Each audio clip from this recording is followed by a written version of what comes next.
chasseurs de l'actualité au FM 93. 8h52. Te souviens-tu, Catherine, du gars? C'est l'auteur de Pi, ça. Tu sais, le film L'histoire de Pi, là?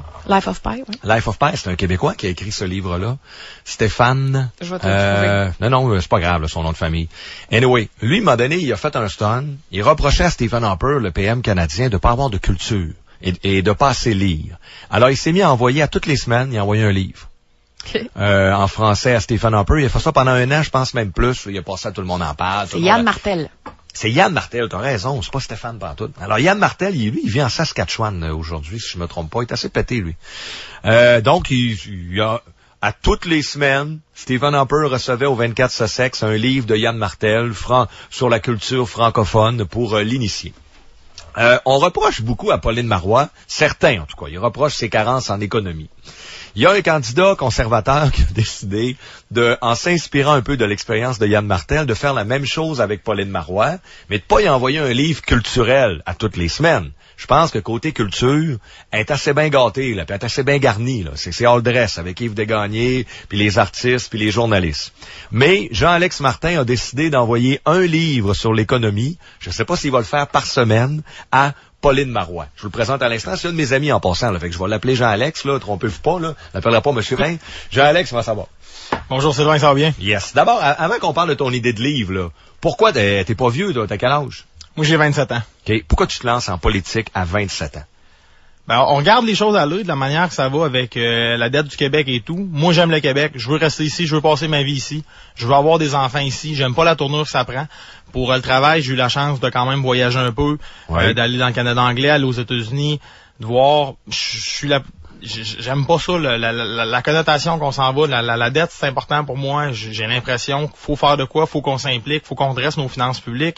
Les impôts qui montent, à un moment donné, ça a une limite. Il y en a des Québécois qui quittent. On a une balance négative de Québécois qui s'en vont beaucoup vers l'Alberta, etc. C'est de quoi de préoccupant. Je crois qu'il faut renverser la tendance. Je trouve ça le fun, puis c'est je trouve ça courageux aussi, sérieusement. Là. Tu sais, moi, j'en parle de temps en temps, quitter le Québec, les gens qui crissent le camp parce qu'ils sont plus capables. Les impôts, ce que tu as décrit un peu. Tu sais, on trouve ça le fun. D'un autre côté, si on s'en va toutes, là, les gens qui restent ici, moi, j'y crois encore qu'on peut changer les choses ici au Québec plutôt que partir. Quoique hier, j'ai eu un offre, savais-tu ça? Il y a un péquiste qui m'aille tellement, là, il m'a écrit qu'il me payait mon déménagement. Ah oui? Fait que je l'ai mis de côté, d'un coup, que si je peux m'en aller. Ça dépend, Hawaï, Bora Bora, s'il est prêt à me payer, moi, dire. Mais on fait bien des fous avec ça, puis souvent, les gens qui quittent, on dit qu'on les comprend, puis c'est vrai que je les comprends, je les blâme pas. Mais de rester ici et de changer les choses à l'intérieur, moi, honnêtement, je trouve ça noble. Si on revient un peu à l'idée du livre, quel livre t'as envoyé à Pauline? J'ai envoyé le livre Ce qu'on voit et ce qu'on ne voit pas de Frédéric Bastiat.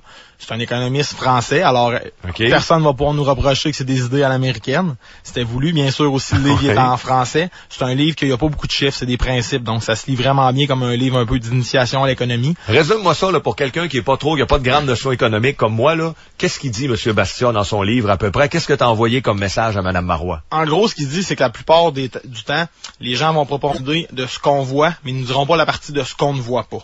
Par exemple, la subvention d'Anticosti, ils vont nous dire 115 millions pour le pétrole, c'est beau, on voit ça. Mais cet argent-là tombe pas du ciel. Ils vont vous la prendre des poches des contribuables. Donc, d'un côté, oui, ils vont créer des jobs avec 115 millions-là, mais l'argent qui enlève la poche des contribuables, ils l'utiliseront pas ailleurs. Donc, il y a des emplois là. Il y a une perte, là. C'est un déplacement d'argent parce qu'il y a des emplois qui seront pas créés ou qui vont être perdus parce que ce 115 millions-là, vous pourrez pas le dépenser, ils vont vous l'enlever en impôts. Même affaire avec l'éolien, on pourrait dire que c'est la même chose. On prend la Marois, tout le monde justifie, on crée des jobs en Gaspésie. Ouais, mais il y a un prix à ça, c'est que moi j'ai moins d'argent dans mes poches, là. Exactement, on crée en Gaspésie au détriment des gens de Québec, des gens de Montréal, des gens du Lac-Saint-Jean, des gens de partout où que la subvention est pas là, dans le fond. Fait que c'est un déplacement de l'argent. On prend de l'argent dans la poche de tout le monde, puis on choisit un gagnant qui est à quelque part. Ce n'est pas est-ce que j'ai raison de dire que c'est pas de la création de richesse? Moi, j'appelle ça du déplacement d'argent. T'en prends dans mes poches, puis t'en verses dans un autre. De la vraie création de richesse, ce serait quoi? Ben, c'est parce que ça peut être de la création de richesse, mais ça prend une analyse beaucoup plus complexe. C'est pas un 115 millions de création de richesse. C'est très complexe parce que c'est la planification centrale. Fait que c'est dire, on pense qu'en le mettant là, on va chercher un petit quelque chose. Ouais. Mais ça serait une fraction de, tu sais, si on va être vraiment théoricien, mais en gros, puis si on regarde les moves que le gouvernement font, le passé garant de l'avenir, moi je regarde le projet de la Gaspésie, les affaires de même, il y en a eu là, des flops. Oui.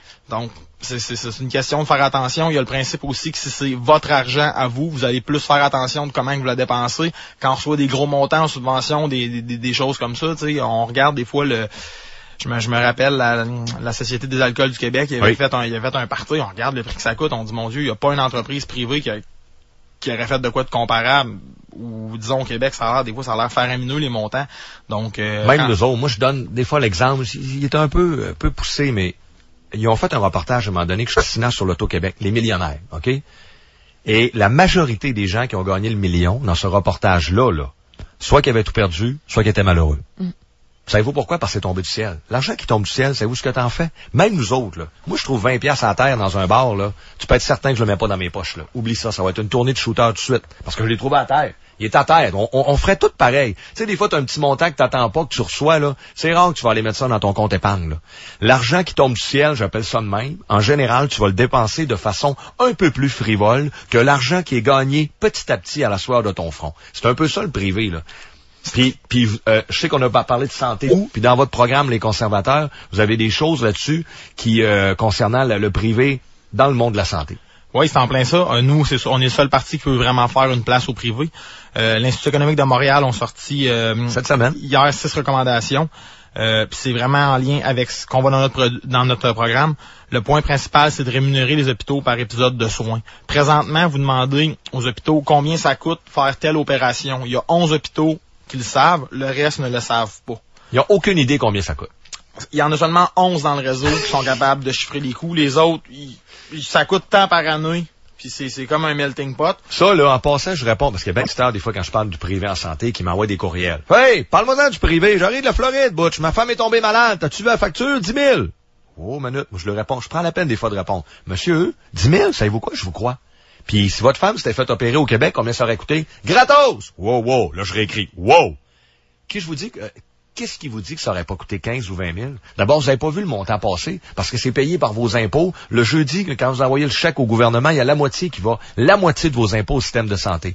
Et l'opération qui a coûté 10 000 aux États-Unis, qui vous dit que c'est pas 20 000 ici avec notre bureaucratie et nos conventions collectives? Mais on peut pas s'astiner. Là, comme tu nous le dis, on a même montant. Ils savent même pas. Vous avez 2 raisons. Là-dessus aussi, nous, on veut permettre les assurances privées comme c'est permis dans 4 des provinces canadiennes.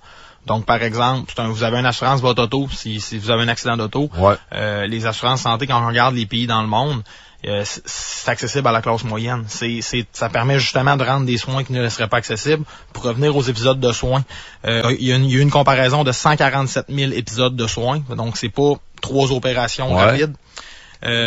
Là-dessus, les opérations à la hanche du même type, ils coûtent entre 20 et 60 000, dépendamment de quel hôpital le fait. Donc, pour la même opération. La même opération. Elle peut coûter 20 000 à l'hôpital A, 60 000 à l'hôpital B. Exactement.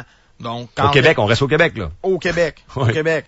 Donc, quand on regarde ça, on pourrait spécialiser les hôpitaux, on peut regarder, mais c'est quoi la manière de faire ça? Si on donne 100 millions de budget à chaque hôpital comme budget de l'année, ils font juste exploser le budget à la fin de l'année, ils le savent pas. Si on dit à chaque hôpital, vous allez être payé par épisode de soins. Donc, par exemple, une hanche, on dirait que ça vaut 35 000. Un peu en bas de la moyenne. Mettons. Ouais. Donc, l'hôpital... Vous allez avoir 35 000. T'auras pas plus que ça. Exactement. Donc, l'hôpital qui le fait pour 20 000, lui, il va faire de la pub qui fait des hanches. Regardez, venez faire votre hanche, ça va être super bien fait. Puis l'hôpital, que ça coûtait 60, lui, il va dire, oh, les hanches. Soit il va dire, OK, qu'est-ce qu'on peut faire pour baisser nos coûts? Parce que l'autre hôpital, la job est pas botchée, là. Elle est pas mal faite. Je comprends. Le patient, il est aussi bien soigné. Puis, c'est les mêmes médecins, la même formation, le même équipement, là. Ça a rien à faire. Puis ça, c'est normal qu'il y ait des hôpitaux. Ça donne que ils sont plus spécialisés ou ils ont été capables de mieux arranger ça. Donc, c'est vraiment le fait d'être capable de chiffrer ça. Puis, encore là, je veux pas faire peur aux gens qui écoutent. Ça veut en aucunement dire que le système ne serait pas public. Le système, il est 100% public. Mais pour le même nombre qui coûte, on va faire plus d'opérations. Meilleur contrôle des coûts, meilleure gestion, meilleure connaissance, mais en gardant le système actuel, avec un mix privé, s'il y a des gens qui veulent s'offrir l'assurance puis le privé en parallèle, mais tu touches pas au reste du système. Exactement. Et l'hôpital qui fait les hanches à 60 000, il est peut-être meilleur pour d'autres choses. Peut-être que pour un traitement dans le cancer, c'est lui qui est moins cher. Ouais. Donc, les gens vont pouvoir se dispatcher. On parle pas non plus d'envoyer des patients de Québec à Montréal, mais on parle juste Dans les régions comme à Québec, il y en a plusieurs des hôpitaux. Ça aussi, c'est le principe, dans le fond, d'amener de la concurrence. En amenant de la concurrence, ça... Mais là, on parle de ça, j'écoute ça, là, puis on est totalement pas en phase avec la campagne actuelle. On est dans le champ, là. Là, c'est le pays, là. C'est la souveraineté, c'est l'indépendance, c'est le passeport canadien, c'est les frontières. Là, on parle de santé, d'économie, de gestion. On est off, là. Tu trouves pas? C'est vrai qu'on est off, mais le thème de la campagne actuelle, j'ai l'impression que je pourrais l'écouter en noir et blanc, Historia. Peut-être que ça joue présentement. Mais je pense pas qu'on va perdre des auditeurs qui vont switcher pour ça. C'est une élection, ça doit être le débat de qu'est-ce qu'on veut faire, peut-être nos finances, on doit parler d'économie, on doit parler de santé, on doit parler d'éducation. Je crois pas qu'on a rien à gagner. C'est pas un référendum. Moi, je ne crois pas qu'il va y avoir de référendum. Je crois au contraire. Avec PKP? Non, Mme Marois, elle a fait la même chose en 2012. Elle dit qu'elle ne s'engage pas à en faire un, mais qu'elle ne s'engage pas à ne pas en faire un. Le but de ça, c'est de faire le plein des votes souverainistes pour pas qu'il y ait des souverainistes déçus que le PQ fasse pas de référendum, qui décident de rester chez eux dans l'option nationale.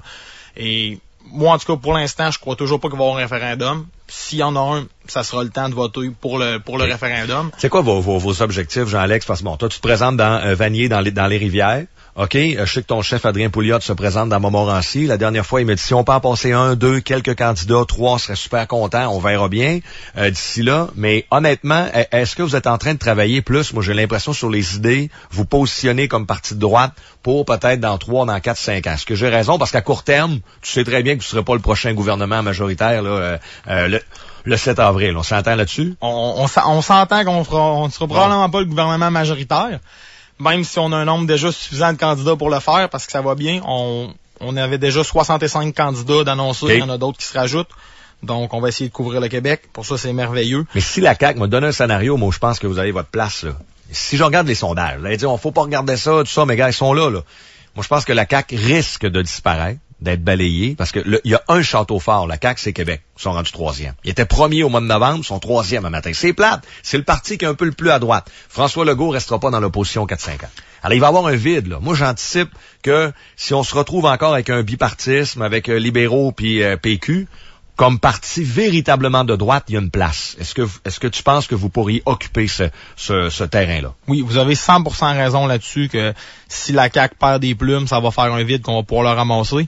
Pour revenir à la question de nos objectifs, on influence déjà le débat. Comme ce que je vous dis, les épisodes de soins, Philippe Couillard, il était appelé à commander à ça. Il a dit qu'il était pas fermé à l'idée. Il l'a pas fait quand il était ministre de la Santé. Mais ils ont quand même dit qu'ils n'étaient pas fermés. On lui a posé la question sur payer selon ce que ça coûte vraiment à l'hôpital. Au lieu de donner un budget global, là, ce que tu parlais tantôt. Là. Oui, Nicolas Marceau, au PQ, au niveau des finances, il a amené une certaine ouverture aussi dans le budget. Par contre, c'est pas le ministre de la Santé, et le ministre de la Santé risque d'être contre. Mais on amène des idées quand même qui sont capables d'être un peu repris, sans toutes les nommer. Vous parliez de la CAQ, il y a quand même quelques idées qu'on a l'impression que ça a sorti de notre programme cette semaine dans leur annonce. Donc, on a l'impression qu'on a une influence à droite, qu'on amène des idées. Écoutez, les épisodes de soins, c'est M. Pouliot et M. Garcia depuis 2001 qui proposent ça. Ils ont commencé à le proposer quand ils étaient à la commission parlementaire de l'ADQ. Fait que ça fait longtemps qu'ils poussent l'idée. C'est pas une nouvelle idée, eux autres qui ont sorti cette semaine. Ils ont pas dit on va faire ça en lien avec ce que l'IEDM a sorti. C'était déjà prévu comme d'être ça. Je comprends. Hey, merci beaucoup d'être revenu. Bonne campagne, Jean-Alex. Je sais que ça va être long. Il reste encore 22 jours. Tout est possible. Si vous réussissez à passer des idées, à vous positionner dans le débat, moi, je pense que vous êtes vainquable. J'en profite pour souligner aussi. Parce que, tu sais, on a parlé à des chefs, on a parlé à des ministres, puis je vais essayer, on ne pourra pas parler à tout le monde, mais tous ceux qui se présentent dans cette campagne-là, surtout ceux qui y vont avec des partis qui, pour l'instant, c'est votre cas, on verra qu'est-ce que l'avenir va vous réserver, mais pour l'instant, vous êtes dans la colonne des partis plus marginales, que ce soit Option nationale, que ce soit Québec solidaire, qui m'envoie des infos, Équipe autonomiste, il y en a plein, là. Moi, tous ceux qui se lancent en politique, puis que je vois des fois à minuit en train de poser des pancartes, genre sur le Bourgneuf, là, moi, je respecte ça. Parce qu'on chiale, on critique, on est assis, on va aller voter. Même là, on nous demande de voter une fois par année ou aux 4 ans, puis il y en a qui y vont même pas. Ceux qui se lancent à la glace, même si je pense pas pareil comme vous autres, moi je respecte ça. Bonne campagne, ton prochain livre pour Marois, c'est quoi? Il y en a un autre? Là? Le prochain livre, ça va être le livre d'Adrien Pouliot, Des idées pour débloquer le Québec. Okay. Ça sort le 21 mars. Il va y avoir un lancement à Québec, donc j'invite tous les 21 mars. Ah, il sort un livre en plus. 21 mars, il sort un livre. C'est sûr que le livre, ça va beaucoup avec le programme. Pour les gens aussi, je te fais une petite parenthèse rapide sur le vote stratégique. Il y a des gens qui ont peur. Le PQ dans Vanier-Rivière, il est 3e. Vous n'avez pas à en avoir peur, puis chaque vote compte. Il y a quelque chose qui est particulier de l'élection présentement, c'est que vous ne votez pas seulement pour l'élection actuelle, vous votez pour la prochaine élection. Parce qu'ils donnent de l'argent avec les votes à cette heure. Exactement. Donc, Donc, à la limite, quelqu'un qui vote pour un parti marginal, c'est pas un vote qui est entièrement perdu, parce qu'il va avoir un montant qui va être donné à ce parti-là. Exactement. C'est combien par vote, tu sais-tu? C'est 2,50 $ par vote par année. Qui va au parti. En gros, c'est 10 $ par mandat. Et pour un parti comme vous autres qui décolle, ben, l'argent est important. C'est sûr énorme. que chaque montant, ça compte. S'il y a 10% de vos auditeurs qui se voient de droite, seulement 10% qui se rendent dans notre programme, qui décident de voter pour nous au lieu de voter stratégique, ça a un impact. C'est 35 000 $ juste pour ça, pour le parti. Si vous décidez d'aller voter pour les libéraux pour voter le PQ, ils donnent 35 000 $ aux libéraux. Merci. Est-ce que c'est ça qu'ils veulent? Merci Jean-Alex. Merci beaucoup. Candidat pour le Parti conservateur du Québec dans Vanier-les-Rivières. Jean-Alex Martin, 9h07, on s'en va au tour de table.